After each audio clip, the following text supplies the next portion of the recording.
Hello, my name is Ava Nyber, and my passion is digital art, specifically character design. Digital art, as described by Artwork Archive, is the creation of pieces which are computer generated, scanned, or drawn using a tablet or mouse. Although good character design is a subjective topic, there are design aspects such as silhouette, palette, and exaggeration that make a character design memorable. As said by Creative Block, a group run by different artists, creating your own character from scratch involves a lot of creative thinking. Although many of the classic characters familiar to us all through cartoons, movies, and advertising look straightforward, a lot of skill and effort will have gone into making them so effective. An example of an effective character design comes from one of my favorite franchises ever. Let's see if you can guess whose silhouette this is. Did you guess it? Pokémon has many iconic designs, with the most recognizable being Pikachu. Even if you're not a fan, you probably recognize it as it is a very simple yet effective design and mascot for the Pokémon series. Junichi Masuda, one of the Pokémon directors, explains the process that goes into every Pokémon. When designing Pokémon, and not just from a graphic design perspective, there must be a reason for why it looks the way it does, and you have to think about why it might live in the Pokémon world. So, I'm going to be designing my own Pokémon, or Fakemon as nicknamed by the fans. I brainstormed a few ideas before deciding that I wanted to make a strong Pokémon with a good sense of justice. I also wanted it to look like it was wearing some sort of armor, meaning it would probably fight a bit, so I decided to go with this pangolin-looking creature.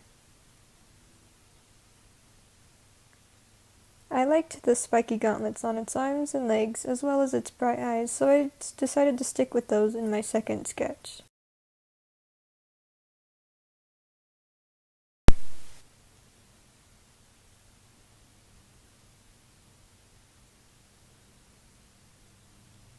In the third sketch, I was starting to get a good idea of what I wanted it to look like, so I went on to the fourth sketch to make a good pose for the final.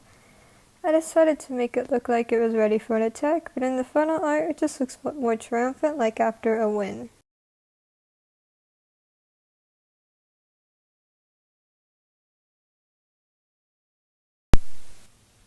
Now I started lining it, which is basically a smoother drawing of the character without any of the missing sketch lines.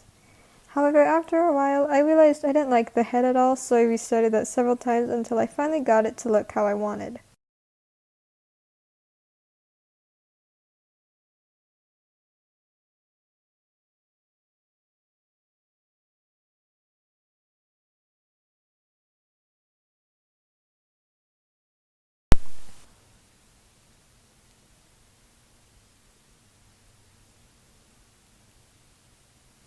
After finally getting the head right, I went on to lining the rest of the body, and then I got started on the coloring and shading, which I actually think turned out pretty good.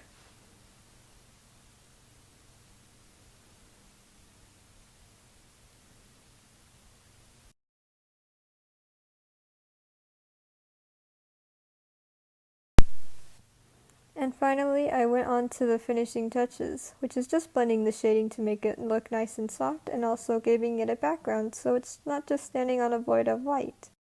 Now, the design is not perfect. Most character designs, not limited to just Pokemon, go through several changes in design and levels of approval until they make the final. However, I think it is a pretty good start. There's so much more to character design that I could get into, but this video is getting a bit too long. So thank you for watching, and here are my sources.